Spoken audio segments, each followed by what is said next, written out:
Bonjour, c'est Stéphane Kaplanuk, cofondateur du site toutpoursagloire.com. Merci de suivre cette formation. Il s'agit d'une rediffusion, donc certaines annonces ne sont pas d'actualité.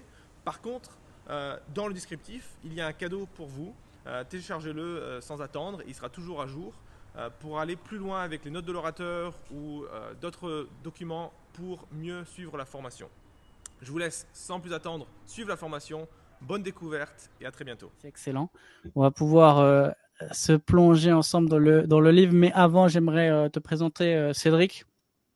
Toi, tu as une formation en sciences d'abord, avant d'être prof quelques années, et puis tu es devenu pasteur pendant une dizaine d'années dans les églises de l'AEI, avant aujourd'hui de te consacrer à l'enseignement biblique et théologique. Donc aujourd'hui, tu es professeur de Nouveau Testament et de grec à la faculté libre de théologie évangélique, parfois on appelle la fac de Vaux-sur-Seine. Et tu es en train de rédiger une thèse à l'université de Strasbourg sur le discours théologique de la filiation dans l'évangile de Matthieu. Alors le titre est même plus long, mais en gros, c'est à chaque fois qu'il est question de fils de dans l'évangile de Matthieu, c'est ça? C'est ça, exactement. Je veux voir à quoi ça Super. sert dans l'évangile. Eh ben, bon courage pour la fin de ta thèse, Cédric. Merci Mathieu. Et puis, ce soir, tu nous rejoins parce que, en fait, tu as étudié le Cantique des Cantiques lors de ton mémoire de recherche de théologie. C'est pour ça qu'il te tient à cœur. En plus, tu me l'as dit, en plus d'être un livre que tu affectionnes. Donc, on est super heureux que tu sois avec nous. Je vais te poser la première question, Cédric, qui tient sur la structure du livre. Quand on lit le livre, on est un petit peu décontenancé. Il y a d'autres livres avec lesquels on peut être décontenancé. Je pense aux Proverbes, où peut-être on a du mal à avoir une structure dans le livre entier, ou même dans les psaumes, on a du mal à avoir une structure dans le ou les livres des psaumes. Mais là, on sent qu'il y a une histoire. On voit qu'il y a des motifs qui reviennent, mais on a du mal à saisir le fil. Et certains même disent, et c'est le cas, alors je ne l'ai pas regardé, je l'ai regardé récemment, mais la vidéo de Bible Project parle du livre un petit peu comme une suite de recueils de poèmes sans structure claire. Mais toi, tu as une autre théorie, Cédric. Tu penses qu'il y a une structure claire au livre. Est-ce que tu peux nous en dire plus? Oui, alors c'est vrai que certains parlent d'une anthologie, c'est-à-dire un recueil de plusieurs poèmes, et des poèmes qui n'auraient pas forcément de lien les uns avec les autres. Et moi, je suis convaincu qu'en fait, on a un seul et même poème et qui a une certaine structure. Mais là, on a utilisé le mot important, on a parlé de poème. Et donc, puisque c'est un poème, le genre même de ce livre-là, c'est-à-dire que Dieu a choisi de parler à l'être humain à partir d'un genre particulier. Et pour trouver la structure, il faut déjà aborder le Cantique des Cantiques comme ce qu'il est, c'est-à-dire un poème. Et donc, quelles sont les caractéristiques de la poésie hébraïque? Et il y a plusieurs choses qui sont importantes et qui nous aident ensuite à discerner la structure. Déjà en poésie hébraïque, c'est pas comme la poésie, notre poésie française, par exemple, où ce qu'on essaie de faire quand on écrit un poème, c'est des rimes, par exemple. Mais en poésie hébraïque, la rime n'a quasiment aucun rôle à jouer. Hein. C'est plutôt la répétition d'idées qui est importante. Et donc, dans les poèmes hébraïques, il y a cette idée de répétition, et une répétition d'idées, pas une répétition de sons comme les rimes, une répétition d'idées. Et donc, finalement, dans la poésie hébraïque, très souvent, on trouve des parallélismes, que ce soit dans le Cantique, que ce soit dans les psaumes, même dans les Proverbes, et dans Ecclésiaste, dans d'autres livres encore. Hein. Et donc là, ce qui est intéressant quand on a un poème comme ça, c'est de se demander s'il y a des répétitions. Et s'il y a des répétitions, quelles sont ces répétitions? Or, quand on regarde le Cantique des Cantiques, on se rend compte qu'il y a des répétitions. Il y a des répétitions de phrases, on pourrait appeler ça des refrains, quoi. Et parmi les refrains, il y a des refrains qui sont plus importants que d'autres. On sent leur charge en sens dans le cantique. Et puis, il y en a d'autres qui sont plus secondaires. Ils sont plus courts. On ne sent pas qu'ils apportent quelque chose de particulier, mais s'ils sont là, c'est qu'il y a une raison quand même. Et puis, il y a non seulement des phrases qui reviennent, des refrains, mais il y a aussi des termes parfois, des termes qui reviennent. Et puis, en plus des termes, il y a parfois des thèmes. Alors, comme je veux vous aider à discerner un petit peu, ce n'est pas encore dans le PDF, ça va venir. Mais déjà, je vous donne quelques références, quoi. Parce qu'on ne parle pas dans le vide, là, on parle d'un texte des Écritures. Et donc, on a un refrain qui est vraiment l'un des deux refrains principaux. C'est le refrain qu'on pourrait appeler le refrain d'amour mutuel. Mon bien-aimé est à moi, je suis à lui, il fait paître son troupeau parmi les lys. Ça, c'est au chapitre 2, verset 16. Mais quand on continue la lecture, on arrive au chapitre 6, verset 3, et on retrouve le même refrain. Et quand on va au chapitre 7, verset 10, 11, on retrouve le même refrain. Enfin, presque le même refrain en vérité. Parce que la première fois, c'est mon bien-aimé est à moi, je suis à lui. La deuxième fois, c'est je suis à mon bien-aimé est à moi. Et la troisième fois, il y a encore une variation. Donc, on a un refrain, une phrase qui revient, donc qui marque quelque chose. Et en même temps, on a une inversion. Parfois, on inverse les deux parties et ça aura du sens aussi pour nous plus tard. Après ce refrain-là, il y a un deuxième refrain principal, c'est-à-dire un refrain dont on sent qu'il est important dans le cantique. C'est souvent celui qu'on retient le mieux d'ailleurs. Quand on lit le cantique, c'est « Je vous en conjure, filles de Jérusalem, par les gazelles et les biches des champs, ne réveillez pas. Ne réveillez pas l'amour avant qu'il le veuille. » Et ça, on le trouve au chapitre 2, verset 7, chapitre 3, verset 5, chapitre 5, verset 8, chapitre 8, verset 4. Avec des petites modifications parfois aussi. Donc là, on a vraiment des phrases qui reviennent et ça marque quelque chose dans le cantique. Puis après, on a des refrains secondaires. Par exemple, au chapitre 2, versets 8 à 9, on a un refrain qu'on entend par moment quand on lit, c'est la bien-aimée qui parle. Parce qu'en fait, ce sera une histoire d'amour. Et la bien-aimée parle et elle dit « J'entends mon bien-aimé. Oui, le voici. Il vient sautant sur les montagnes, bondissant sur les collines. Mon bien-aimé ressemble à la gazelle ou à un jeune cerf. » Chapitre 2, versets 8 à 9. Et puis il va revenir au chapitre 2, verset 17. Et encore au chapitre 8, verset 14. Il y a un autre refrain qui est très beau. Que sa main gauche soit sous ma tête, que sa droite m'embrasse. Chapitre 2, verset 6. Et chapitre 8, verset 3. Ce petit refrain secondaire-là, à chaque fois qu'il apparaît, les deux fois où il apparaît, il est suivi par le refrain principal « Ne réveillez pas l'amour ». Donc à chaque fois, on entend « Que sa main gauche soit sous ma tête, que sa main droite m'embrasse » et tout de suite après « Ne réveillez pas l'amour, ne réveillez pas l'amour avant qu'il le veuille ». Il y a d'autres refrains encore qui sont secondaires, mais là, ce sont les principaux et les secondaires les plus structurants. Il y a un autre élément pour nous qui est important à voir dans le texte pour arriver à une structure. Et c'est la répétition de termes. Il y a des répétitions de mots. Par exemple, le mot « ami ». Eh bien, le mot « ami » n'intervient pas n'importe où dans le Cantique des Cantiques. On le voit au tout début du Cantique des Cantiques et ensuite, on le voit au dernier chapitre. Donc, chapitre 1, chapitre 8. Et ce n'est pas « ami » seul, mais il y a d'autres mots ou groupes de mots qu'on ne voit qu'au premier chapitre. Ensuite, ils semblent disparaître et on les retrouve au 8e chapitre, dernier chapitre du Cantique. Donc, il y a ami, il y a gardien ou garder la vigne, donc gardien de la vigne ou garder la vigne, et puis il y a le mot saint. Et ça fait comme une grappe de mots comme ça qu'on trouve au premier chapitre, au dernier. Mais ce n'est pas tout. Il y a une invitation au chapitre 2. Et au chapitre 2, il y a une invitation qui dit « Viens, allons dans la campagne ». Et ensuite, il est question de vignes qui sont en fleurs et qui répandent leur parfum. C'est-à-dire, c'est le printemps, quoi. L'hiver est passé. Ensuite, ça réapparaît au chapitre 7. La même chose, une invitation, viens. Et puis encore, les vignes sont en fleurs, elles répandent leur parfum. Ensuite, au chapitre 3, on a certains mots qui ne sont qu'au chapitre 3 puis au chapitre 5. Au chapitre 3, on a par exemple le mot nuit, se lever, chercher, trouver. Et ça, et puis une expression aussi, les gardiens qui font le tour de la ville.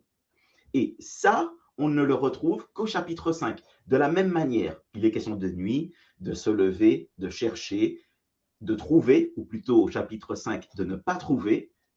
Et puis, il est question des gardiens qui font le tour de la ville.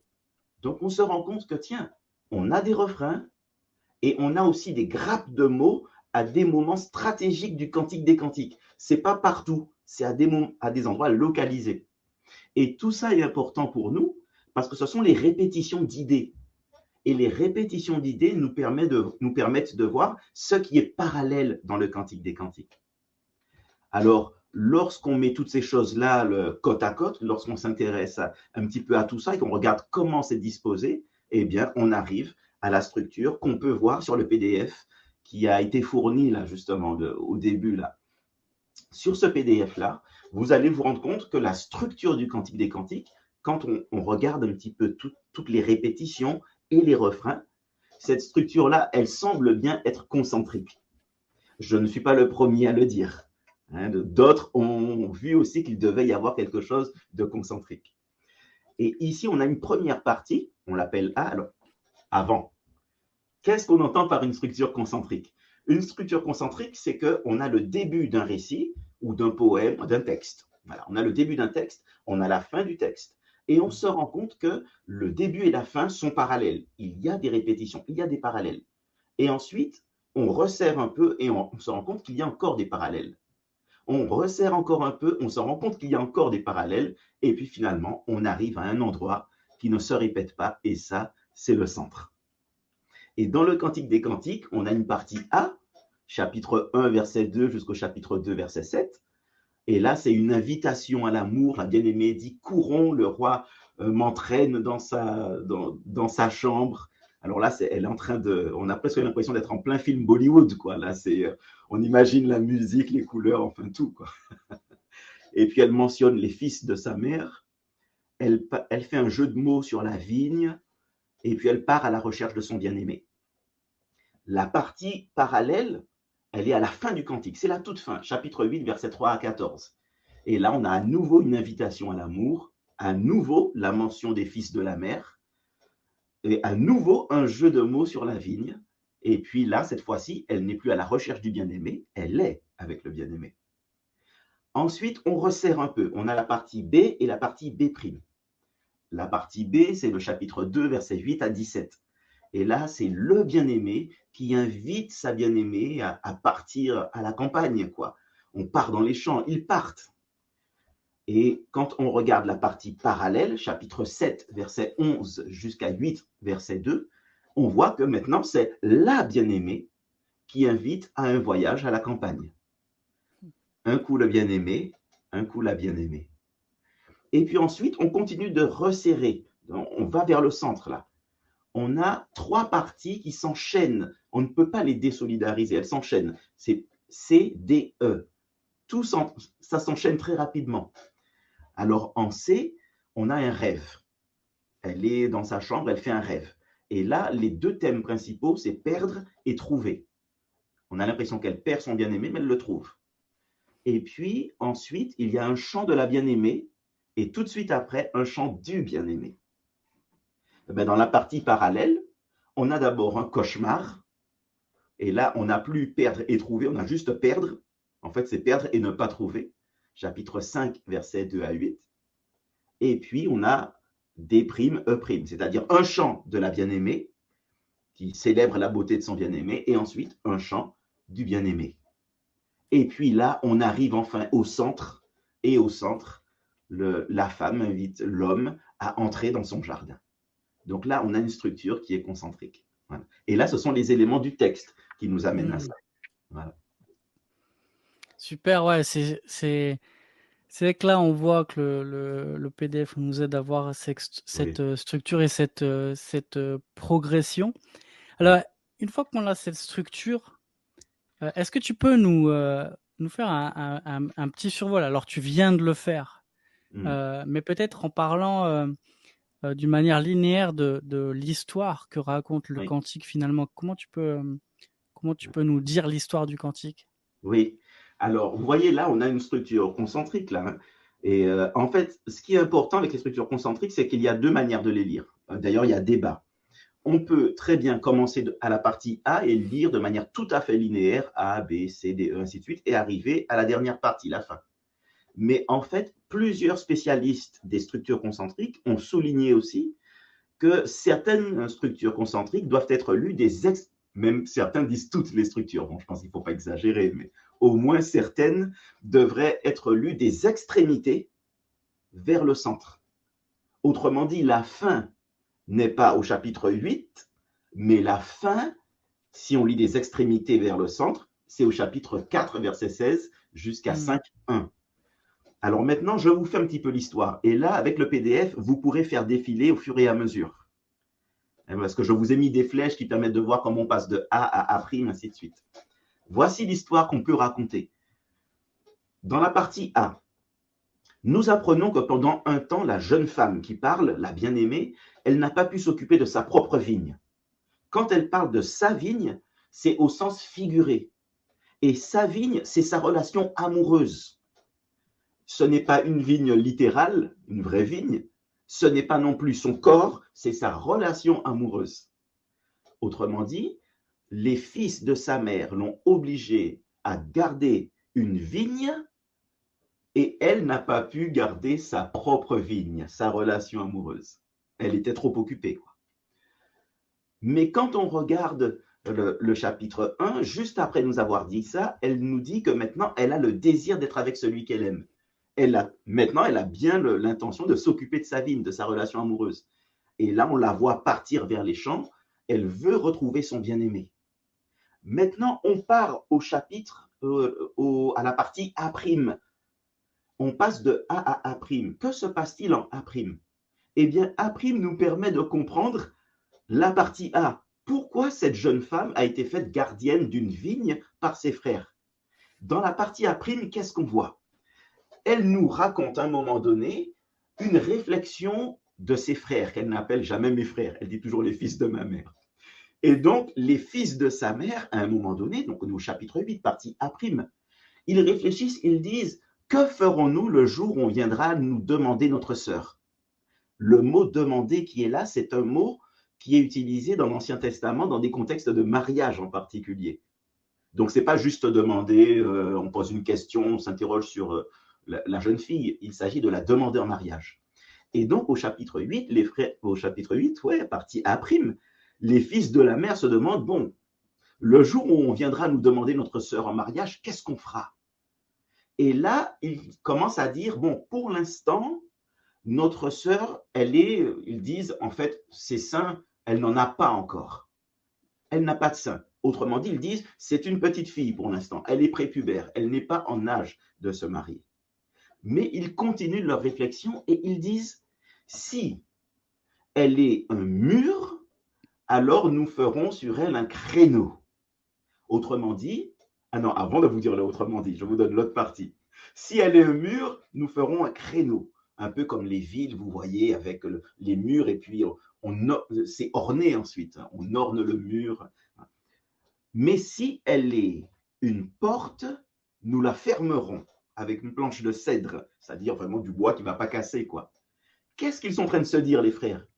Ils sont en train de se dire, puisque nous sommes à une époque où normalement c'est le père qui décide de l'avenir de sa fille, probablement qu'il n'y a pas de père dans ce foyer-là, puisque ce sont les frères qui prennent les décisions. Et en gros, ils sont en train de se dire, quand on viendra nous demander notre sœur en mariage, donc pour se préparer, si nous constatons que notre sœur est un peu trop facile, elle est un peu trop légère, ils l'estiment un peu trop légère, alors ils fermeront la porte. La porte ici parle du fait qu'elle soit accessible à l'amour. Et si elle est un petit peu trop portée sur la question, à leur goût, ils fermeront la porte avec une planche de cèdre. Et ils disent, par contre, si c'est un mur, c'est-à-dire si elle est carrée, quoi, à leurs yeux, elle ne se laisse pas séduire ou quoi que ce soit, alors ils feront en sorte qu'elle soit encore plus belle au jour de son mariage. Et la jeune fille ici répond, mes seins sont comme des tours, du temps est passé. Au chapitre 8, on a d'abord un flashback où on a la réflexion des frères, et ensuite on revient au présent du Cantique des Cantiques. Le temps est passé et elle dit que maintenant, ses seins sont des tours. Elle est en âge de se marier. Ça nous permet de comprendre la partie A. Les frères l'ont faite gardienne de vigne pour qu'elle n'ait pas le temps de s'occuper d'amour. Ils l'ont donc certainement jugée, eux, trop légère.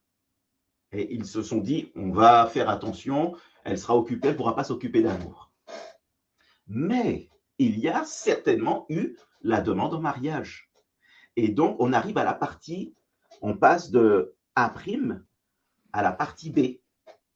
Et donc là, il y a eu demande en mariage, ça y est, elle dit que dorénavant, ses seins sont comme une tour, elle est en âge de se marier.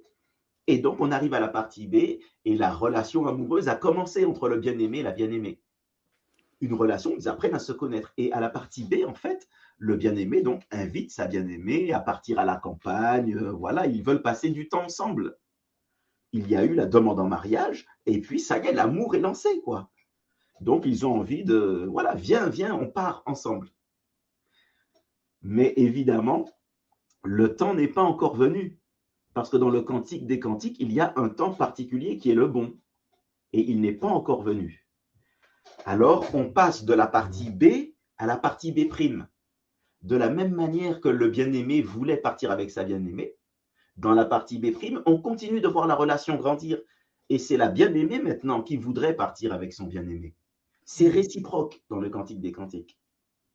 Alors là, on a les chants et la bien-aimée voudrait partir avec son bien-aimé, mais quand on lit le Cantique des Cantiques, on se rend compte, dans la partie B', qu'il y a encore des obstacles à l'amour. Ce n'est pas encore le temps. Il y a encore des obstacles. Et puis, on passe de la partie B' à la partie C. Et là, maintenant, que se passe-t-il? C'est toujours l'amour qui grandit. L'amour grandit et à la partie C, c'est le chapitre 3, on apprend quelque chose que nous vivons aussi lorsque nous sommes amoureux, en vérité, quel que soit le siècle auquel on appartient. C'est que la nuit, elle ne dort pas, quoi. Elle est amoureuse, la jeune femme. Elle ne dort pas. Et donc, l'éveil de la nuit, ou du moins, elle dort. Mais quand elle dort, même en dormant, elle pense à son bien-aimé. Et donc, l'éveil de la nuit, elle rêve. On peut penser qu'elle fait son rêve. Je pense qu'elle fait un rêve, comme beaucoup d'autres commentateurs. Et dans son rêve, qu'est-ce qu'elle voit? Elle dort, elle est dans son appartement, enfin dans la maison de sa mère, dans sa chambre, et son bien-aimé frappe à la porte. Qu'est-ce qu'elle fait? Elle se lève et elle va ouvrir, mais elle prend un peu de temps, à vrai dire. On ne sait pas pourquoi elle prend du temps, mais elle prend un certain temps, elle va ouvrir. Mais quand elle ouvre la porte, il n'y a plus personne derrière la porte. Que fait-elle? Elle court dans les rues, elle va sur les places, elle cherche son bien-aimé. C'est en pleine nuit, je veux dire. Elle va sur les places et là, elle rencontre les gardiens de la ville. Elle les dépasse et elle finit par trouver son bien-aimé. Tout est bien qui finit bien. Elle le ramène à la maison. L'amour a tellement grandi qu'elle en rêve, quoi. Je veux dire, c'est plus simplement quand elle est éveillée qu'elle pense à celui qu'elle aime. Mais même quand elle dort, c'est à lui qu'elle pense. Et que se passe-t-il ensuite? Eh bien, nous passons de la partie C à la partie C'. Et l'amour grandit, l'intensité de l'amour grandit. Elle faisait des rêves, mais en C', le rêve devient un cauchemar. Et le cauchemar, c'est quoi? Il commence exactement comme le rêve. Elle est encore dans sa chambre, elle est sur son lit, c'est la nuit, le bien-aimé frappe à la porte, et puis là, elle tarde, elle finit par aller ouvrir, et quand elle ouvre, le bien-aimé a disparu. Jusque-là, c'est exactement ce qu'on avait dans le rêve. Sauf que elle part comme la première fois. Elle part dans les rues de la ville, sur les places. Elle arrive au niveau des gardiens. Et là, c'est vraiment le cauchemar. Les gardiens la frappent. Ils la ruent de coups. Et non seulement ça, mais elle ne trouve pas son bien-aimé. Donc la première fois, quand elle faisait les rêves, partie C, ça se finissait bien. Elle amenait même son bien-aimé chez elle. Mais dans la partie C', c'est le cauchemar. Elle ne le trouve pas. Et vous savez comment va se terminer cette partie C'? Par un refrain. Fille de Jérusalem, si vous voyez mon bien-aimé, dites-lui que je suis malade d'amour.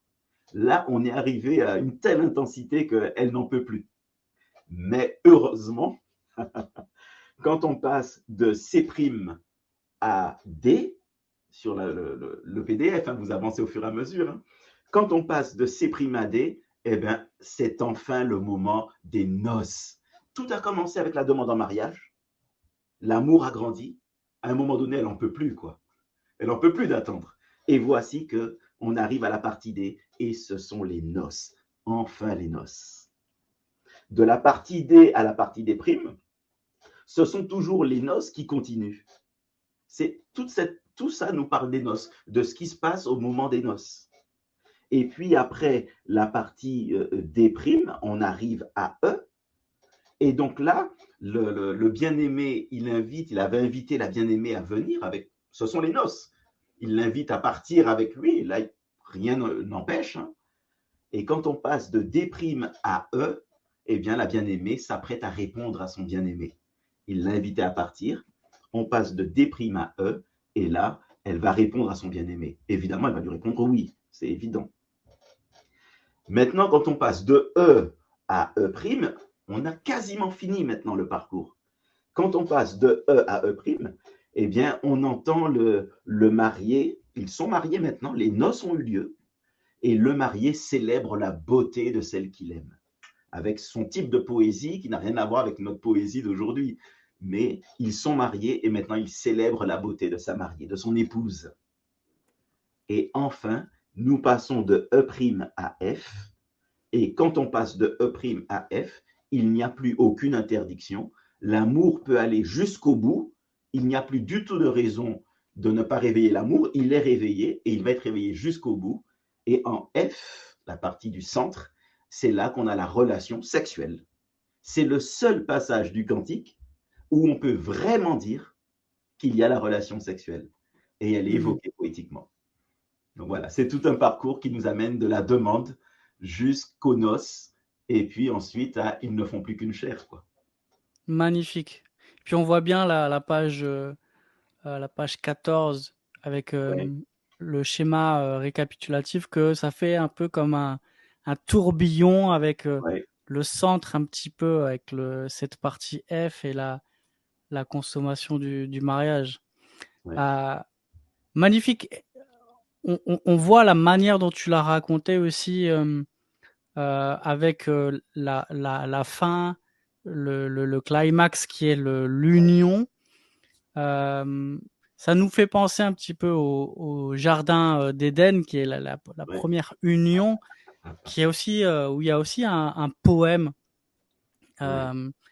Alors, est-ce qu'il y a d'autres échos dans le livre que toi tu as vus qui nous permettent de dire oui, ben c'est clair qu'il y a un parallèle entre les premiers chapitres de la Genèse et le Cantique. Ouais. Et s'il y en a, qu'est-ce que ça nous apprend sur finalement le Cantique, sur l'objectif de l'auteur pour ce livre? Ouais. Eh ben oui, il y en a des liens, il y en a des parallèles, et c'est ce que je trouve extraordinaire.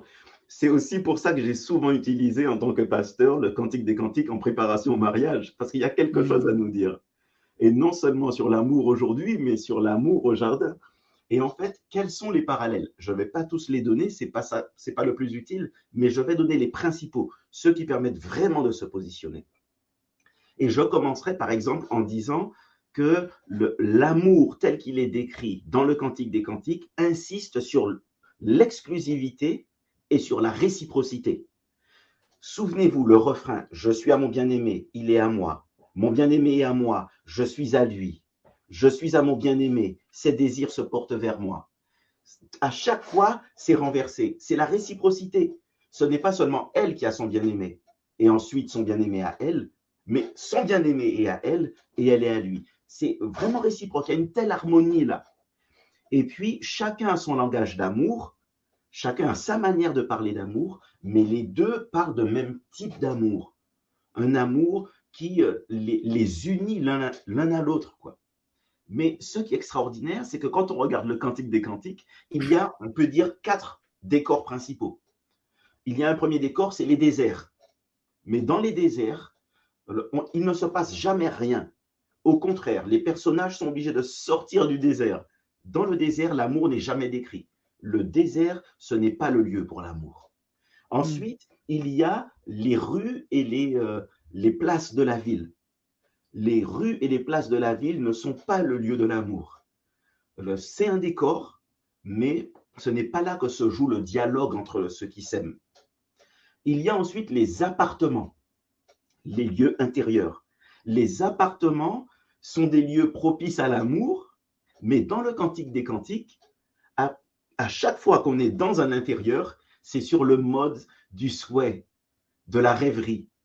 En fait, au début, elle dit « le roi m'entraîne dans sa chambre », mais en fait, c'est la rêverie. Rien ne s'y passe. Ce n'est pas encore le moment. C'est une anticipation. Elle en rêve déjà. Et puis, enfin, il y a le quatrième décor, et c'est le seul de tout le cantique, où l'amour est décrit, à tel point qu'on ne sait même plus si c'est une maison, si c'est un jardin, mais c'est le jardin. Le jardin dans le Cantique des Cantiques devient leur maison. C'est frappant, à un moment donné, on ne sait plus si ce sont les maisons de la cité, de la ville, si ce sont les maisons qui sont décrites comme une espèce de campagne, ou bien s'ils sont vraiment dans une campagne qu'ils décrivent comme étant leur maison. En tout cas, c'est dans les jardins, les campagnes, les vignes. C'est là que l'amour est possible. En Éden, c'est un jardin que Dieu a préparé. Mais si on s'arrêtait à ça, ce serait évidemment pas suffisant. On ne peut pas faire un lien juste sur ça. Des jardins, il y en a beaucoup dans la Bible. Hein. Mais il y a quelque chose de vraiment très très fort, un lien très fort. C'est un mot. Le mot hébreu en question, c'est teshuka. Teshuka, ça veut dire désir. Il y a plusieurs mots pour dire désir, mais celui-ci, teshuka, il n'intervient qu'en 3 endroits dans toute la Bible. Dans toute la Bible, dans tout l'Ancien Testament. Et où est-ce qu'il intervient? Il intervient dans le Cantique des Cantiques, teshuka. Je suis à mon bien-aimé, ses désirs se portent vers moi, teshuka. C'est au chapitre 7, versets 10, 11. Et puis, il apparaît, la première fois où il apparaît, c'est en Genèse 3, après que Adam et Ève aient fait le choix de l'autonomie vis-à-vis de Dieu. Ils ont mangé de l'arbre de la connaissance du bien et du mal, ils font le choix d'être autonomes vis-à-vis de Dieu. Et là, le jugement s'abat sur eux. Ils récoltent ce qu'ils ont semé finalement. Et dans ce jugement-là, l'harmonie qu'il y avait jusque-là entre Adam et Ève, cette harmonie-là est brisée, elle est altérée. Dorénavant, la femme, Ève, ses désirs se porteront vers l'homme, mais l'homme dominera sur elle. Il n'y a plus la réciprocité. Elle est perdue à cause d'une autonomie qui n'a pas fait que Adam et Ève sont devenus comme Dieu, mais au contraire, c'est tout le contraire. Ils ont même perdu le bonheur dont ils jouissaient dans le jardin. Et là, la troisième fois où le mot apparaît, c'est en Genèse 4. C'est le péché qui se couche à la porte de Caïn et les désirs du péché se portent sur Caïn. C'est presque comme si le péché était amoureux de Caïn et qu'il le voulait pour lui. Mais ce qui est intéressant, c'est Adam et Ève. Ce sont les désirs de la femme qui se portent vers l'homme. Mais dans le Cantique des Cantiques, il y a une rédemption de l'amour. Ce qui a été perdu dans le Jardin d'Éden, dans le Cantique des Cantiques, est retrouvé. La femme, dans tout le Cantique, elle exprime ses désirs pour le bien-aimé. Mais elle peut dire maintenant que les désirs de l'homme, les désirs de son bien-aimé, se portent vers elle. Il n'y a plus une qui désire, l'autre qui domine, mais les deux maintenant sont portés l'un vers l'autre dans un désir bon. Le troisième élément important que vous voyez là sur le PDF, c'est je pense que c'est la diapo 15 certainement, il y a les deux structures. Il y a la structure du Jardin d'Éden et il y a la structure du Cantique des Cantiques.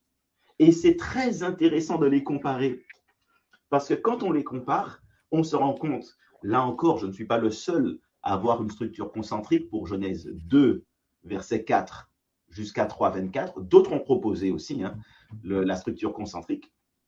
Mais ce dont je me suis rendu compte, c'est que nous avons le même type de centre. Le centre de la structure pour Genèse 2, 3 et le centre du Cantique des Cantiques, regardez à quel point ils se ressemblent. Le centre, en Genèse 2:3, la femme est dans le jardin, elle prend du fruit, elle invite l'homme à manger du fruit. Et là, la voix de Dieu va retentir. Adam, où es-tu? Et ensuite, jugement, désapprobation divine. Mais dans le Cantique des Cantiques, la femme, encore elle invite son bien-aimé à entrer dans son jardin et à manger du fruit du jardin. Le jardin, encore, là, c'est la relation amoureuse. Il ne faut pas associer le jardin au corps de la femme. Ce n'est pas érotique à ce point-là, le cantique. Hein, la vigne, le jardin, c'est la relation amoureuse. Et donc, elle lui dit maintenant d'entrer dans le jardin et de manger du fruit. Et cette fois-ci, il y a à nouveau une voix, et on peut la comprendre comme la voix divine, et cette voix ne désapprouve pas. Au contraire, à l'inverse du jugement en Genèse 3, la voix dit maintenant, mangez, buvez, enivrez-vous. Autrement dit, on a comme un renversement des choses par rapport à Genèse 3, comme une rédemption de l'amour. Ce qui avait été perdu est retrouvé dans le Cantique des Cantiques. Magnifique. Tu soulignes également un parallèle ou des parallèles plutôt avec le livre des Proverbes. Est-ce que tu peux nous en dire plus? Et là encore, s'il te plaît, souligner la manière dont ce parallèle nous aide à comprendre ce livre du Cantique. Oui, alors là aussi, c'est vraiment intéressant parce que vous voyez, quand on s'intéresse au Cantique des Cantiques, certains n'ont pas voulu voir du tout de relation entre un homme et une femme parce qu'ils se sont dit non, là, quand même, c'est un petit peu trop sensuel et puis c'est exubérant la manière dont ça parle d'amour, quoi.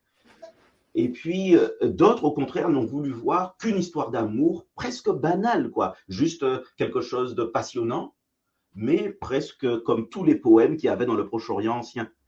Mais je reste persuadé que ce que nous trouvons ici dans les Écritures est très différent des poèmes d'amour du Proche-Orient ancien. Il y a des ressemblances superficielles, mais dans le Cantique des Cantiques, il y a la rédemption de l'amour, et la rédemption de l'amour se fait par la sagesse. Hein, c'est-à-dire que ce n'est pas toute relation amoureuse qui est une rédemption de l'amour. Il ne faut pas croire qu'il suffit d'avoir le cœur qui s'emballe pour qu'on parle d'une rédemption de l'amour. Tu peux expliquer rédemption de l'amour? Ah oui, quand on dit rédemption de l'amour, c'est-à-dire qu'on retrouve l'amour tel qu'il aurait dû être dans le projet de Dieu, hein, c'est-à-dire en Genèse 2, quand Adam voit cette magnifique œuvre que Dieu vient de faire, Ève, et qu'il dit celle-ci est vraiment os de mes os. Là, c'est le premier poème de la Bible. Et là, ça veut dire, voilà, là c'est le chef-d'œuvre. Il a en face de lui vraiment son vis-à-vis. Et donc, dans le Cantique des Cantiques, alors que cet amour-là, cette harmonie a été perdue en Genèse 3, il y a rédemption, c'est-à-dire un rachat. C'est comme si l'amour est sauvé. L'amour entre l'homme et la femme est comme sauvé, racheté, restauré. Et maintenant, c'est par la sagesse. La sagesse a un rôle à jouer quand on lit le Cantique des Cantiques. Ce n'est pas par hasard qu'il se trouve toujours associé à des livres comme l'Ecclésiaste, les psaumes, proverbes et d'autres, hein, Job notamment. Hein. C'est toujours dans ce corpus-là, dans ce groupe de textes-là, qu'on met le Cantique des Cantiques. Alors, qu'est-ce que je vois? Je me suis rendu compte, quand j'étudiais le Cantique des Cantiques, que certains avaient repéré des parallèles entre, par exemple, le Proverbe 5 et puis le Cantique des Cantiques. Alors, par exemple, en Proverbe 5, il y a Kaiser, par exemple. Walter Kaiser avait vu des liens entre le Proverbe chapitre 5 et le Cantique des Cantiques. Qu'est-ce qui se passe en Proverbe 5? En Proverbe 5, on a un père ou un maître de sagesse qui instruit son fils ou son disciple. Et là, le père, je vais prendre le cas du père, le père parle à son fils et il veut lui inculquer la sagesse. Et il lui enseigne l'importance de s'éloigner de la femme étrangère. On est au chapitre 5. Il lui dit que c'est très important qu'il s'éloigne de la femme étrangère. Or, le père avertit son fils parce qu'il lui dit, si tu te maries avec la femme étrangère, alors là, ce sera la ruine pour toi. Dans les proverbes, la femme étrangère, ce n'est pas une étrangère du point de vue de la nation. Hein. C'est une femme étrangère aux mœurs. Elle est juive, mais elle est étrangère à ce qui est considéré comme bon, juste, sage. C'est en ce sens qu'elle est étrangère. Et là, quand on s'intéresse donc au chapitre 5, il y a plusieurs choses qui frappent. Avant de s'intéresser à la femme étrangère elle-même, le papa va proposer une autre femme à son fils, et c'est la femme de la jeunesse. Dans Proverbe 1 à 9, il y a deux femmes qui sont opposées. La femme étrangère, c'est-à-dire celle qui a des manières de vivre qui ne correspondent pas à la sagesse. Donc c'est la folie, quoi. La femme étrangère, elle représente la folie dans Proverbe 1 à 9. Je répète que étrangère, ce n'est pas dans le sens national, c'est par rapport à ce qui est sage, selon la sagesse. Et puis, il y a la femme de la jeunesse, et la femme de la jeunesse, c'est le choix de la sagesse. Et donc le Père, au chapitre 5, versets 13 à 17, même chapitre 5, versets 15 à 23, le Père va parler de la femme de la jeunesse. Et quand il en parle, la description qu'il fait correspond à ce qu'on retrouve dans le Cantique des Cantiques, au chapitre 4, verset 12, jusqu'au chapitre 5, verset 1. Il y a des mots qu'on retrouve. La femme, le Père décrit la femme de la jeunesse, celle qui est synonyme de sagesse, comme une fontaine. Le bien-aimé décrit sa bien-aimée dans le Cantique comme une fontaine. Le papa dit à son fils que la femme de la jeunesse, c'est une source d'eau qui coule. Et il dit à son fils, bois des eaux de la femme de ta jeunesse. Le choix de la sagesse. Dans le Cantique des Cantiques, on a là une bien-aimée qui est décrite comme une fontaine, comme une source, comme de l'eau qui coule. Et puis, il y a la voix d'approbation qui dit « buvez ». Donc là, on a le même type de description et puis d'exhortation. Mais ce qui est bizarre avec cette femme du Cantique des Cantiques, c'est qu'elle a aussi des liens avec la femme étrangère. C'est ce qui est surprenant. C'est qu'on aurait pu se dire, waouh, là, c'est le Cantique des Cantiques est clair, là, cette bien-aimée, c'est vraiment la femme de la jeunesse, point final, c'est la sagesse, tout est beau, magnifique. Mais souvent, les Écritures nous donnent un portrait bien plus réaliste de l'être humain que ce que livrent d'autres traditions, que les Écritures que nous avons. Et donc là, quand on regarde toujours le chapitre, les Proverbes, mais qu'on va au chapitre 7, Proverbe 7, versets 5 à 27, alors là, c'est vraiment un passage d'avertissement. Avertissement contre la femme qui est étrangère, la femme étrangère. Or, que fait la femme étrangère au chapitre 7 des Proverbes? C'est une femme qui cherche à séduire. Elle se parfume. Mais qu'est-ce qui est frappant? Chapitre 7 des Proverbes, versets 8, 11, 19, on a le mot maison. Bon, si on s'arrête là, il n'y a rien à en tirer. Sauf que il est question d'une maison dans laquelle elle voudrait attirer le jeune homme comme une proie. Hein, elle est décrite comme une proie, quoi. Hein, et elle veut attirer le jeune homme pour le séduire. Il est question de la nuit. Il est question du cœur. Il est question des rues, des places. Il est question de chercher, de trouver, de saisir, d'embrasser et d'emmener jusque sur le lit.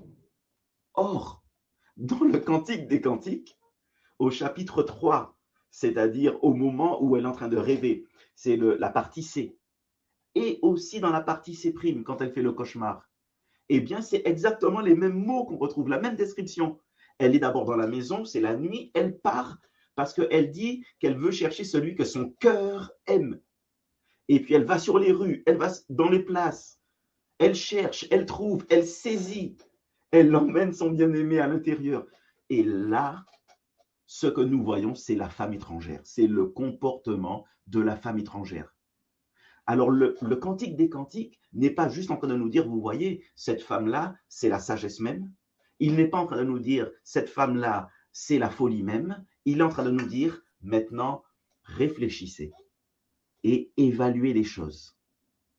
Et c'est-à-dire au lecteur, à celui qui lit. Et lorsque nous lisons, nous nous rendons compte de quoi? Eh bien, nous nous rendons compte qu'en fait, il n'y a que dans les rêves et dans les cauchemars qu'elle ressemble à la femme étrangère. c'est-à-dire dans les moments inconscients ou dans les moments où ce n'est plus elle qui agit, elle rêve jusqu'au cauchemar. Dans ses rêves et dans son cauchemar, il y a comme une folie. Mais malgré la folie de ce qu'elle voudrait voir se réaliser, dans la réalité de sa vie, elle a un comportement qui est toujours celui de la femme de la jeunesse. Autrement dit, même quand au-dedans d'elle, l'intensité de l'amour est telle qu'elle est sur le point de devenir folle, quoi. Mais dans la réalité de sa vie, elle choisit toujours le chemin de la sagesse. Et ça, c'est très fort. Pourquoi? Nous avons besoin de nous rendre compte, dans le monde réel, ce n'est pas de la fiction là, c'est quelque chose qui doit nous faire penser au monde réel. Que se passe-t-il lorsque nous sommes amoureux, les amis? Honnêtement. Honnêtement. Quand nous sommes amoureux, nous sommes prêts à toute espèce de choses, faire des kilomètres, des centaines de kilomètres. Il y a, à partir du moment, en particulier, à partir du moment où on sait déjà qu'on se dirige vers le mariage, on a presque envie de se dire, bon, de toutes les façons, on va se marier, donc, bon, autant dès maintenant jouir de tout. Mais ça, ce serait la femme étrangère, ce serait la folie. Les bien-aimés du cantique, depuis la demande en mariage, oui, l'amour grandit. Et à un moment donné, la bien-aimée, elle aurait aimé que son bien-aimé mette sa main gauche sur sa tête, que sa main droite l'embrasse. Mais dans le cantique, le refrain revient, ne réveillez pas l'amour avant que ce ne soit le moment. Et elle ne le réveille pas. L'amour continue de grandir et malgré la pression qui s'exerce sur les bien-aimés, ils font le choix de la sagesse. Et ils n'iront jusqu'à faire une seule chair du point de vue sexuel que lorsqu'ils seront mariés. Vous voyez, ce texte-là, je le trouve très beau parce que le choix qu'ils font de ne pas avoir de relations sexuelles avant le mariage, ce n'est pas parce qu'il y a une loi extérieure qui est venue s'imposer à eux, une loi humaine. C'est pas simplement parce qu'on leur a dit il ne faut pas avoir de relations sexuelles avant le mariage. C'est parce que, en fait, le Cantique des Cantiques nous invite à y voir le chemin de la sagesse. En amour, ce n'est pas seulement le but qui compte, c'est aussi le chemin qu'on va prendre pour arriver au but. Et ça, c'est très important. Maintenant, encore une chose. Pourquoi est-ce qu'ils prennent ce chemin de la sagesse? Pourquoi est-ce qu'ils ne se disent pas, mais de toutes les façons, on va se marier, allons-y, faisons tout ce que nous avons envie de faire, laissons-nous aller, de toutes les façons, on va se marier. C'est parce qu'ils suivent le chemin de la sagesse, et ils suivent le chemin de la sagesse à cause de la vision de l'amour qu'ils ont. Or, quelle est cette vision de l'amour? Si on veut savoir laquelle elle est, il faut lire le chapitre 8, c'est-à-dire que on a le chapitre 1, partie A, et tout de suite avec la partie A', on a non seulement la demande en mariage, mais on sait de quel type d'amour ils ont décidé de se nourrir. Et c'est la bien-aimée qui nous donne sa vision de l'amour. Et c'est à ça qu'elle invite son bien-aimé. Elle lui dit, mets-moi comme un seau sur ton cœur, mets-moi comme un seau sur ton bras. Et elle va continuer, elle va dire, l'amour est fort comme le séjour des morts. Et elle va continuer en disant, l'amour, c'est une flamme de l'Éternel. Chapitre 8, verset 5 et suivant. C'est une flamme de l'Éternel. Si un homme donnait tous les biens de sa maison pour gagner l'amour, pour acheter l'amour, il n'obtiendrait que le mépris. Alors ça ressemble beaucoup au Proverbe chapitre 3. Celui qui cherche la sagesse ne peut pas l'acheter. Celui qui voudrait acheter la sagesse, alors là, ce serait insensé. C'est pareil, c'est chercher, avoir cette vision de l'amour du chapitre 8, c'est la même chose que chercher la sagesse de Proverbe 3. L'amour dont il est question au chapitre 8, c'est quoi? C'est un amour qui est exprimé comme une alliance. Moi, comme un sceau sur ton cœur, comme un sceau sur ton bras. Un petit peu comme quand Dieu donne la loi et que la loi doit être inscrite sur le front, sur le cœur, sur la main. Et là, l'amour est de cet ordre-là, c'est une alliance. C'est-à-dire que ce n'est pas juste quelque chose comme ça, vous voyez, un sentiment passager. C'est quelque chose qui est reconnu comme étant un don de Dieu. Et ce don de Dieu demande de prendre la forme d'une alliance où on se donne complètement. Voilà la vision qu'ils ont de l'amour. Et voilà la sagesse qu'ils suivent Ce n'est pas seulement le but qui compte, c'est le chemin qui va nous amener au but. Magnifique. Ouais, excellent. Merci, Cédric. Alors, j'ai encore deux questions pour toi. Oui. La première, elle concerne notre manière de comprendre le quantique aujourd'hui. Oui. Alors, parfois, on utilise l'adjectif christocentrique. Alors, on l'aime bien ou pas. Mais l'idée, c'est celle-là, c'est de dire, bah, finalement, ok, on a ce livre qui est dans l'Ancien Testament. Alors, peut-être la place et la fonction dans le canon biblique, on va laisser ça de côté. Je te poserai une question tout à l'heure, si tu veux bien. J'ai une question déjà de côté pour toi. Mais au moins, sur notre manière de comprendre le livre, pour nous qui sommes chrétiens, et alors, on l'a pas abordé parce que la question, elle aurait été trop longue, et puis on voulait se plonger direct dans le texte, mais c'est vrai que peut-être la plupart d'entre nous, ce qu'on a entendu le plus souvent sur le quantique, c'est que c'était une allégorie et qu'il fallait le lire comme ça. Alors, comment on doit lire, nous, le quantique en tant que chrétien, et puis peut-être aussi à la lumière de Christ, quoi, et du Nouveau Testament? Oui. Alors, je dirais d'abord quelque chose qui est valable pour tous les livres de la Bible. C'est le livre lui-même qui nous dit comment on doit le comprendre. Et pour le Cantique des Cantiques, c'est le Cantique qui doit nous donner le signal. S'il fallait le lire de manière allégorique, il aurait fallu que le Cantique nous donne le signal. Alors, je dis rapidement un mot là-dessus quand même. Quand on parle d'interprétation allégorique, ce que ça signifie réellement, c'est qu'en fait, il n'y a rien. Il faut bien comprendre que ce n'est pas comme ça que vous l'aviez compris. Donc, je vous le dis pour que vous compreniez ce que ça signifie allégorique et ensuite typologique. Donc, quand on parle d'interprétation allégorique, on dit qu'en fait, il n'y a rien du tout à comprendre au niveau littéral. Rien au niveau littéral. Tout est à comprendre à un niveau spirituel. Et le niveau spirituel, c'est l'amour de Dieu pour son peuple Israël.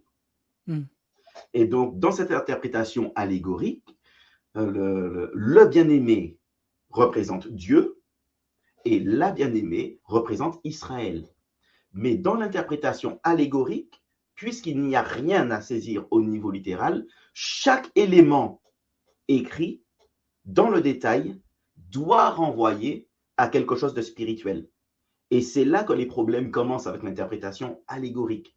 Parce que dans l'interprétation allégorique, eh bien, qu'est-ce qu'on fait du fait que dans le Cantique, c'est la femme qui éveille l'amour de l'homme? Chapitre 8. C'est elle qui éveille. C'est elle qui prend l'initiative, c'est elle qui parle le plus, c'est elle qui dit les refrains. Je suis à mon bien-aimé, ainsi de suite. Or, ça voudrait dire que c'est Israël qui a éveillé la relation d'amour, la relation d'alliance avec Dieu. Or, nous savons bien que Dieu est celui qui a suscité l'alliance. Comme dans la nouvelle alliance aussi, c'est lui qui nous a aimés le premier. Donc, il y a plusieurs difficultés. Je n'ai souligné que celle-là, mais il y a plusieurs difficultés. D'autres ont proposé une interprétation typologique. L'interprétation typologique signifie quoi? Ça veut dire que ce qu'on voit dans le Cantique des Cantiques, la relation d'amour entre un homme et une femme, on la voit vraiment, il y a vraiment ce sens-là. Mais en plus de ce sens-là, il y a un sens spirituel qui est celui de l'amour entre le Christ et l'Église. C'est typologique. Le couple du Cantique des Cantiques, il faut le prendre littéralement, mais il est un type de l'amour entre le Christ et l'Église. Et c'est très intéressant comme interprétation, mais la difficulté avec ça, c'est qu'en fait, dans le Cantique des Cantiques, il n'y a aucune indication qu'il faudrait y voir, ni dans le Cantique, ni dans le Nouveau Testament. Il n'y a d'indication qu'il faudrait y voir quelque chose de typologique. On n'a pas de signal dans le texte lui-même. Ça ne veut pas dire que ce soit impossible, mais il faut reconnaître qu'on n'a pas de signal. Dans les prophètes, il peut être question de relation entre un homme et une femme et Dieu et son peuple, par exemple. Ou chez Paul en Éphésiens, la relation de couple est mise en lien en Éphésiens 5 avec la relation du Christ et de l'Église. Mais oui, mais dans les prophètes, comme chez Paul, nous avons le signal de comment il faut dire. Paul nous dit la chose. Les prophètes nous disent quand il y a une image conjugale pour Dieu et Israël, les prophètes nous font savoir. On sait, il n'y a pas d'ambiguïté. Mais dans le Cantique des Cantiques, il n'y a pas de signal. Autrement dit, la lecture la plus naturelle, c'est la lecture d'une histoire d'amour entre un homme et une femme. C'est la lecture la plus naturelle. Mais qui nous amène à voir la rédemption de l'amour par rapport à la chute. Les choses sont renversées et cela est rendu possible par la sagesse. Quel est le lien maintenant avec le Christ? Car tous les textes ont un lien avec le Christ. En fait, tous les textes ont un lien avec Jésus, même s'ils ne sautent pas aux yeux au départ. Mais qu'est-ce qui se passe? Le moyen de la rédemption de l'amour dans le Cantique des Cantiques, c'est la sagesse. Et c'est là le point de contact avec Jésus. C'est qu'en fait, là, nous avons comme un aperçu de la rédemption finale. Dans sa bonté, Dieu, par la sagesse, permet dans le Cantique de voir un élément de la rédemption, de la restauration de la création, l'amour. Mais quand on lit au fur et à mesure la révélation progressive, la révélation biblique, on arrive au Nouveau Testament. Et elle est où la sagesse de Dieu? Elle est en un seul, Jésus.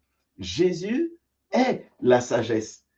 Et en fait, la rédemption qu'on voit en aperçu déjà dans le Cantique des Cantiques, et qui ne porte que sur l'amour, elle trouve son expression ultime et entière, pleine, parfaite, dans le fait que Christ, notre sagesse, nous apporte nous permet de connaître le chemin de la vérité et qui conduit à la vie. Autrement dit, le Cantique des Cantiques nous donne un aperçu et nous signale l'importance de la sagesse pour la restauration. Et le Nouveau Testament nous dit la sagesse, c'est Christ. Et c'est par lui que la rédemption de toute la création peut avoir lieu. Magnifique. Merci beaucoup pour ces éclairages. Dernière question. Avant les questions que nous auront posées nos auditeurs de ce soir. Une question peut-être un petit peu plus proche de nous. J'aimerais que tu puisses nous développer quelques pistes d'application. Finalement, nous, en lisant le Cantique, quelle grande leçon on peut en tirer, quelle grande piste d'application on peut s'approprier pour notre vie chrétienne aujourd'hui. Oui. Qu'est-ce que tu dirais? Oui, alors je dirais autant pour je voudrais dire des choses à la fois pour ceux qui se dirigent vers une relation de couple ou qui sont déjà dans une relation de couple, autant pour eux que pour ceux qui sont célibataires, soit par choix, soit par la situation actuelle qui est la leur. Alors, si je m'intéresse d'abord à ceux qui sont célibataires, qu'est-ce qu'un tel livre que celui du Cantique des Cantiques peut leur dire? Je crois que ici, pour eux, il y a l'importance de réaliser à quel point la sagesse, ce n'est pas simplement l'amour qui importe ici, mais c'est le fait de faire un choix qui soit le choix de la sagesse. Or, quelle est la difficulté pour nous dans la vie de tous les jours? C'est que parfois nous sommes amenés à faire des choix simplement parce que les gens nous ont dit tu dois faire ci, tu dois faire ça. Et c'est comme des règles extérieures qui viennent s'imposer à nous, et pas simplement en amour. Mais ce que je voudrais dire à tout un chacun, c'est que parfois ces règles-là, nous nous y conformons, non pas parce que nous les subissons, mais parce que nous réalisons qu'en nous soumettant à ces règles-là, il y a un chemin de sagesse que Dieu nous montre. C'est-à-dire, nous refusons d'être rebelles par rapport à des conventions sociales parfois. Je parle de conventions sociales qui ne sont pas évaluées comme mauvaises par Dieu, évidemment. Mais certaines fois, il y a des conventions sociales et voilà, on se dit non, moi je refuse. Oui, mais la sagesse nous amène à être un reflet du shalom de Dieu. Et parfois, en renonçant à une forme de liberté, comme Paul l'a fait en tant qu'apôtre, quand nous renonçons à une certaine forme de liberté, eh bien, nous sommes le reflet du shalom de Dieu. C'est-à-dire, nous sommes le reflet du fait que nous sommes une nouvelle créature Et nous sommes artisans de paix et non pas de désordre et de rébellion. Ce même principe va s'appliquer pour ceux qui sont dans une relation amoureuse ou qui se dirigent vers une relation amoureuse. Mais là, je voudrais donner une piste en particulier à tous les couples qui sont en cours de formation. Ils ne sont pas encore mariés, mais ils y vont. Gloire à Dieu. Merci Seigneur. Et ça, c'est certainement la première chose. La première application, c'est la reconnaissance. Ne pas oublier que l'amour n'est pas juste quelque chose de biologique, ce n'est pas juste quelque chose qu'on mériterait, ce n'est pas juste quelque chose, vous voyez, d'un peu banal dans une société tellement érotisée, sexualisée. L'amour devient un projet. L'amour, c'est une vision, c'est un projet. Et ce que nous construisons, nous ne pouvons le construire d'une manière saine que si nous avons une vision saine de l'amour. Et le Cantique des Cantiques nous donne une vision, chapitre 8, celle d'une alliance exclusive.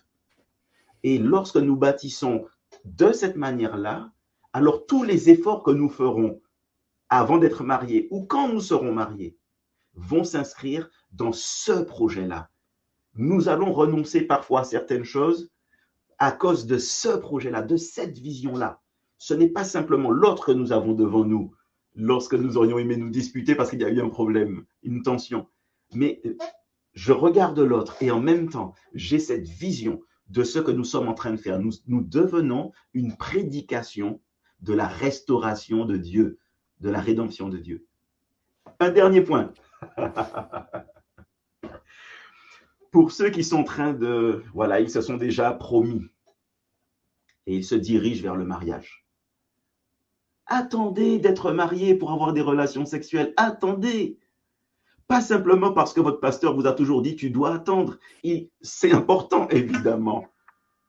Et ne soyez pas toujours en train de dire oui, mais prouve-moi que dans la Bible, il faut attendre. Eh bien, lisez le Cantique des Cantiques comme je vous le propose là. Mais le Cantique des Cantiques vous dit qu'il y a plus que l'interdiction qui est donnée là. Il y a le fait que les bien-aimés, c'est le choix de la sagesse qu'ils font. C'est-à-dire qu'ils font un choix qui est approuvé de Dieu, qui honore Dieu.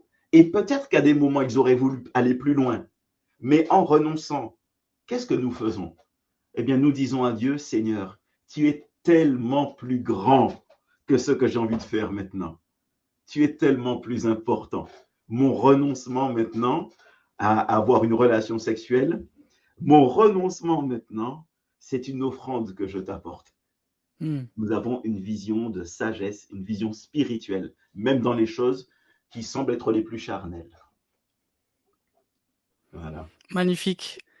Merci Cédric pour cet exposé vraiment éclairant. J'ai eu déjà des retours là de la manière dont ça nous a aidé à mieux comprendre ce livre. Alors, première question, Cédric, ça va, t'es prêt?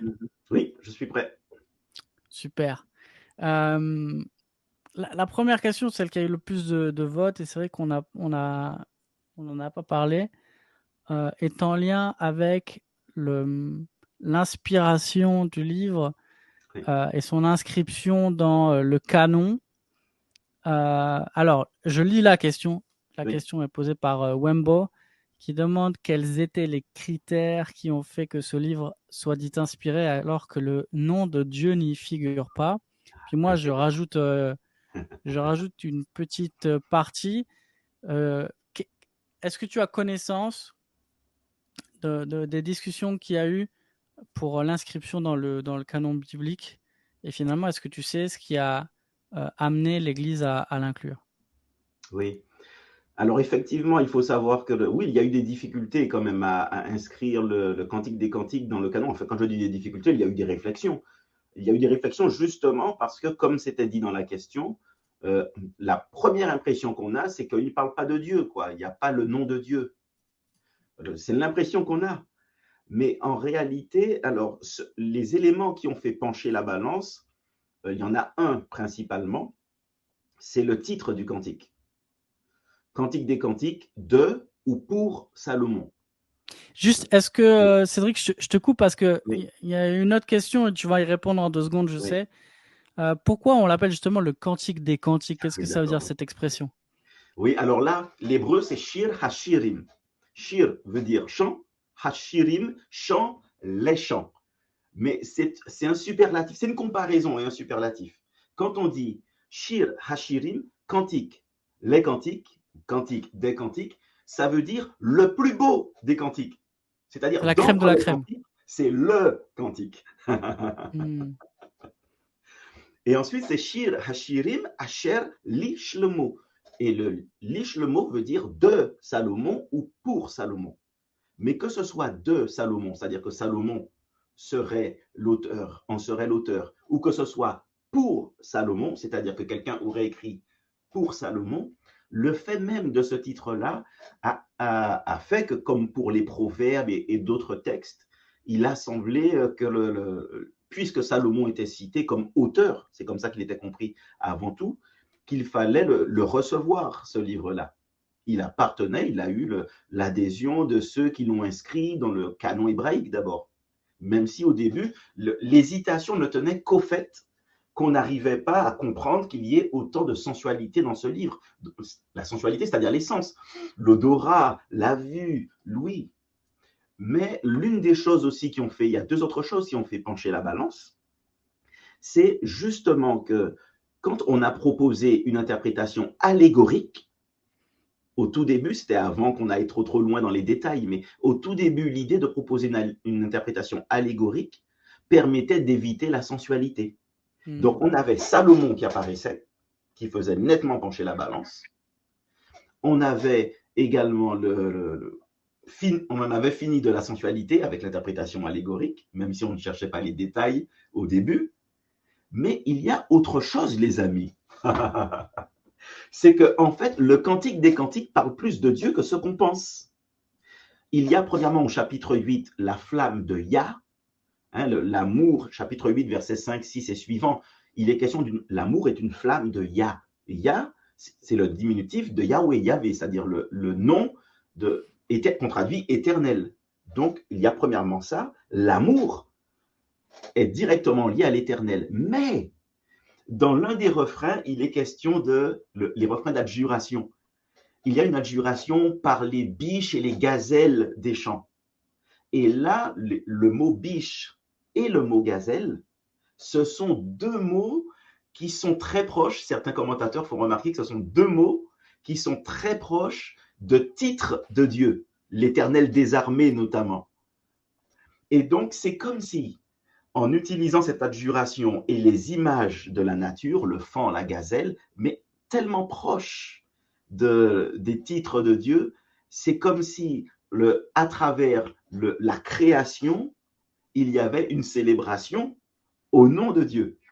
Et donc une adjuration au nom de Dieu, finalement. Ne réveillez pas l'amour. Et une subtilité là, c'est pas pour dire que c'est le plus beau des cantiques, quoi. Une subtilité, derrière les faons et les gazelles, il y a les titres de Dieu. Et donc finalement, Dieu n'était pas aussi absent que ce qu'il semblait. Comme dans Esther d'ailleurs. Ouais, excellent. Deuxième question, question de Nedelec qui demande, vous parlez de réciprocité et d'exclusivité, oui. Mais à cette époque, ce n'est pas forcément ce qui se pratiquait. Deux points, est-ce que c'est donc un livre prophétique de la volonté de Dieu? Ah, alors là, je le crois. Et je dis d'abord ce que j'entends par prophétique.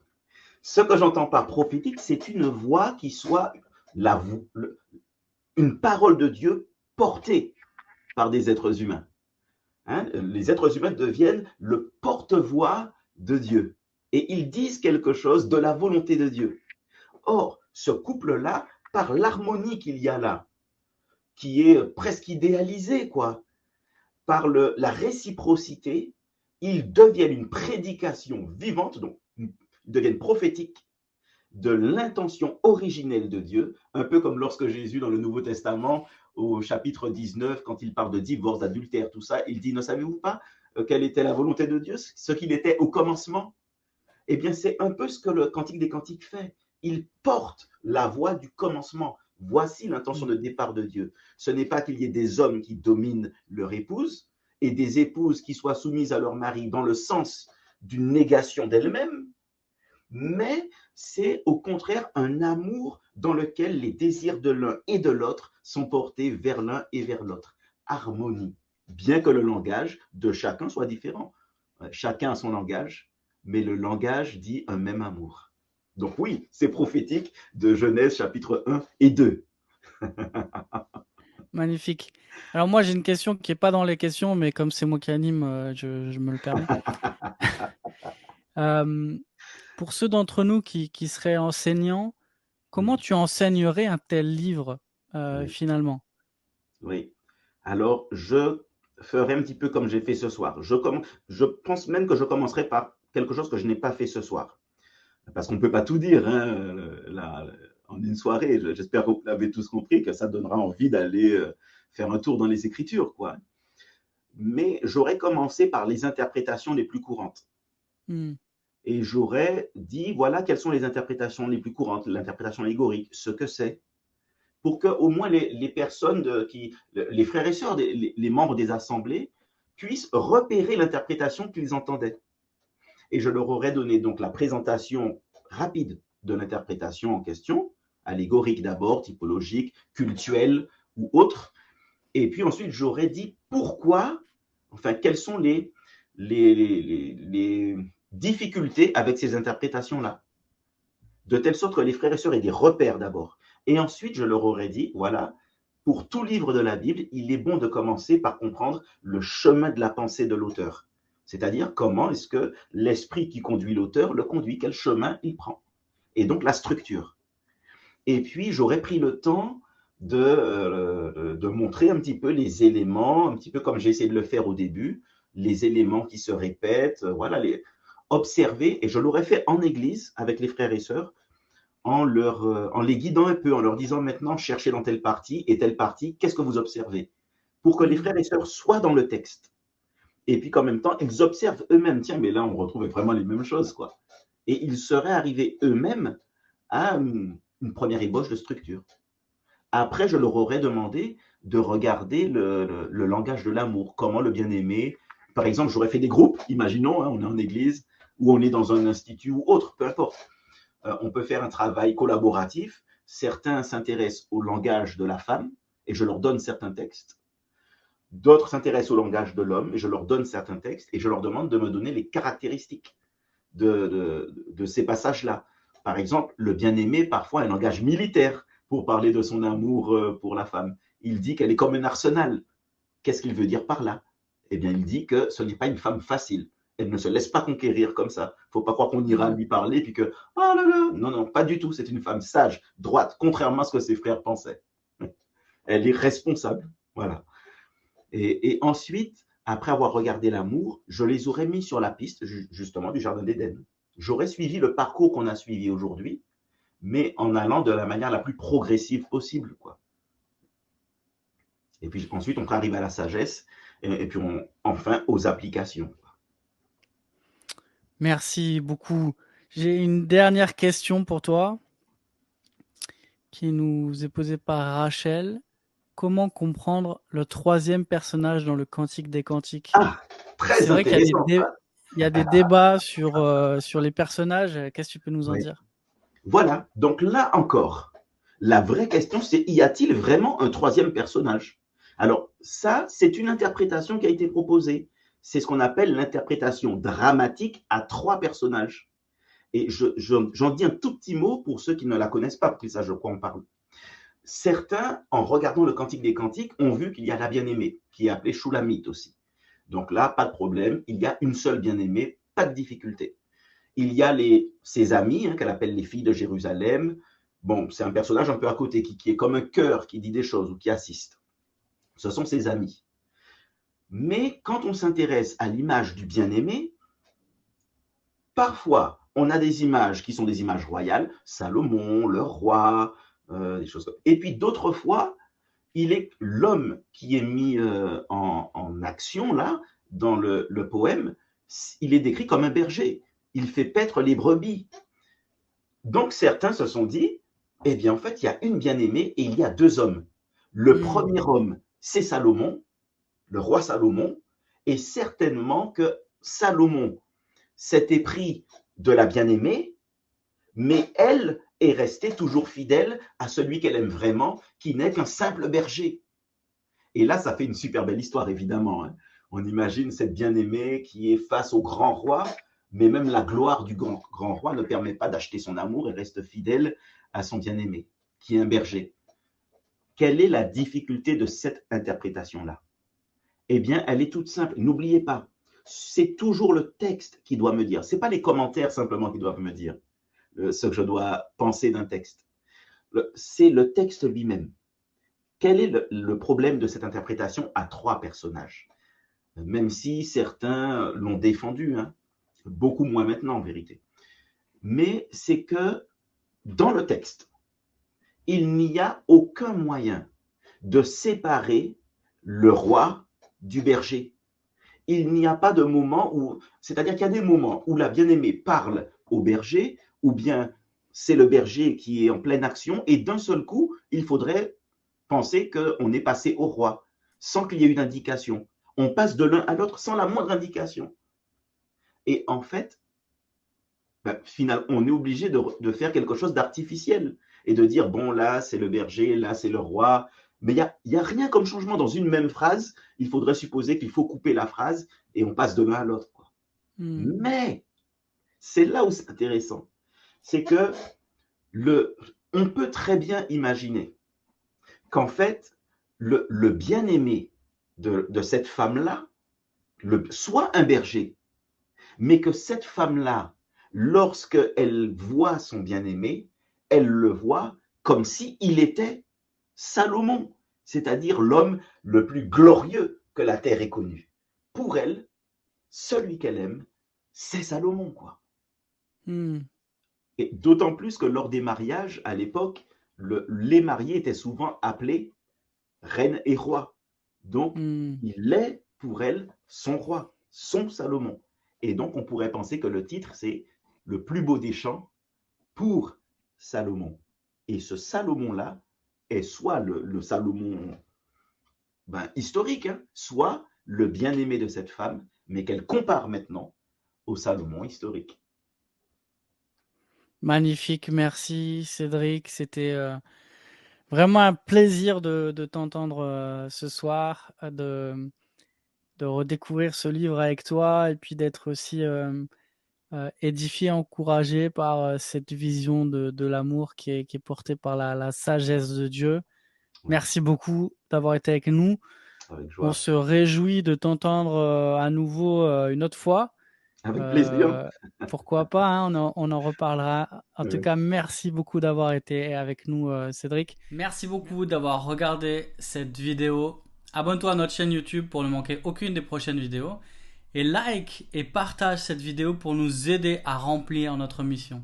Notre mission, c'est d'équiper les chrétiens à voir comme Dieu voit pour vivre comme Dieu veut. Merci et à très bientôt sur toutpoursagloire.com.